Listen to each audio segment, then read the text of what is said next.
Hello guys, कसे आहात तुम्ही? छान ना? मी पण छान. चला आज मसुरीची डाळ बनवूया आपण. तर त्यासाठी इंग्रेडियंट्स घेतलेले त्यांची नावं सांगते मी तुम्हाला.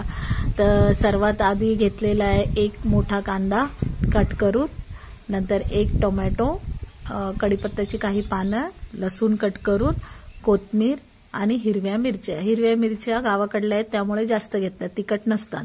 आणि हे मसुरीची डाळ 150 ग्राम. तुम्ही जास्त मोठी फॅमिली असेल तर जास्त घ्या डाळ, पण एवढी चविष्ट डाळ होते ना, ही खूप छान होते. तुम्ही पण म्हणसाल वा, बनवून बघा एकदा, खूप छान होते डाळ.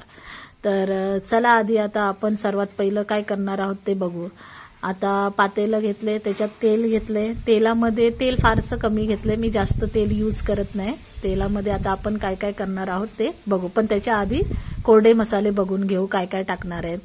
तर ते इथे घेतलेले आहेत, मी सांगते नंतर तुम्हाला काय काय टाकायचं ते. तर सॉरी गाईज, इथे मी तुम्हाला सॉरी बोलते. माझ्या मुलीने व्हिडिओ शूट केलाच नाही, ती तसाच कॅमेरा धरली, पण ते शूट झाला नाही, त्यामुळे पाठीमागचा व्हिडिओ आता पुढे आणू शकत नाही. तर मी तुम्हाला सांगते स्टार्टिंग काय काय टाकले. तर पहिलं राई, नंतर जिरे, नंतर लसूण टाकलाय, आणि लसणाच्या नंतर हिरव्या मिरच्या आणि कढीपत्त्याची पानं टाकले, आणि त्यानंतर मी कांदा टाकलाय. हे बघा आता कांदाच आहे, पण आता ते कांदा याच्या पुढच्या प्रोसिजर मी तुम्हाला सांगते काय काय टाकले. तो व्हिडिओ आता परत येऊ शकत नाही, तिने शूट केलाच नव्हता. तर कांद्याला आपण आता पहिलं लाल फ्राय होऊ द्यायचं. छान झाल्याच्या नंतर बघा मस्त फ्राय झालाय कांदा. आता त्यामध्ये टोमॅटो आपण टाकू, आणि टोमॅटो चांगला लाल झाला की आपण त्या लाल टोमॅटोमध्ये हे करू, पहिलं तळून घेऊ छान एकदम मस्त. बघा स्मेल किती छान येतोय. आता आपण ह्यामध्ये आपण टाकू कोरडे मसाले. आता कोरडे मसाले काय काय टाकू ते आता मी सांगते तुम्हाला. तर ह्यामध्ये सर्वात आधी हळद टाकू,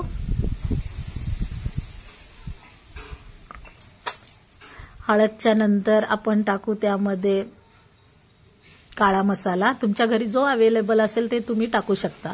काळा मसाला टाकला मी. बघा याच्यात एक गिठोळी आलेली आहे ती गिठोळी मी साईडला करते, येते ना कधी कधी मसाल्यामध्ये.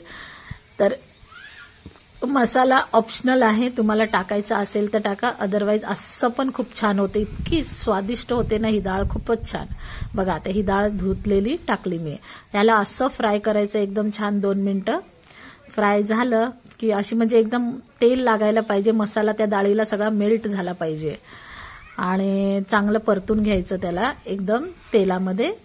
आणि परतून झाल्याच्या नंतर आपण ह्यामध्ये आता पाणी टाकू. आता पाणी राहिली महत्वाची प्रोसिजर. तर पाणी तुमच्या हिसाबावर टाका. मी तर 1 तांब्या टाकलाय, तुम्ही अर्धा किंवा 1 टाकू शकता, किंवा जास्त असेल तर जास्त टाका. आटू द्यायची असेल तर जास्त पाणी टाका, गाळ जास्त पाहिजे असेल डाळ. मी तर 1 तांब्या 1.5 तांब्या एकच टाकलाय, तो अर्धा होता, अर्धा अजून टाकते त्याच्यामध्ये. हो, तर ह्यामध्ये आता आपल्याला बघा एवढ्या याच्यामध्ये एवढ्या 150 ग्रामच्या डाळीमध्ये 1 तांब्या बस होतं. तर यामध्ये आपण आता मीठ टाकू. आता चवीनुसार मीठ टाका. मीठ टाकल्याच्या नंतर आपल्याला हलवून याला व्यवस्थित ढवळून चांगलं यावर आपण झाकण ठेवू शकतो. झाकण ठेवल्यावर आपल्याला 10 मिनिटं त्याला डाळीला हे करायचं. आणि कोथिंबीर आधीच टाकून घ्यायची, कारण ती मेल्ट झाली पाहिजे डाळीमध्ये, त्याचा स्मेल उतरला पाहिजे. कोथिंबीर नंतर सजावटीसाठी टाकायची नाही. 10 मिनिटं बघा डाळ मस्त शिजून झालेली आहे गाळ. आता आपण ह्याला चांगलं डाळ आता जेवढी तुमच्या मनावर आहे, घट्ट करायची असेल पातळ करायची असेल तेवढं शिजू द्यायचं. आम्ही 10 मिनिटं शिजू दिली, एवढी घट्ट पाहिजे. आता ह्याच्यावर झाकण ठेवून आपण सर्व्ह करून दाखवते मी तुम्हाला डाळ आणि भात कसा लागतो ते. आणि खूपच छान लागते गाईज. आणि डाळ भात जेवढा खाल्ला तेवढं मन भरतच नाही हे बघा डाळ आणि भात, या जेवायला.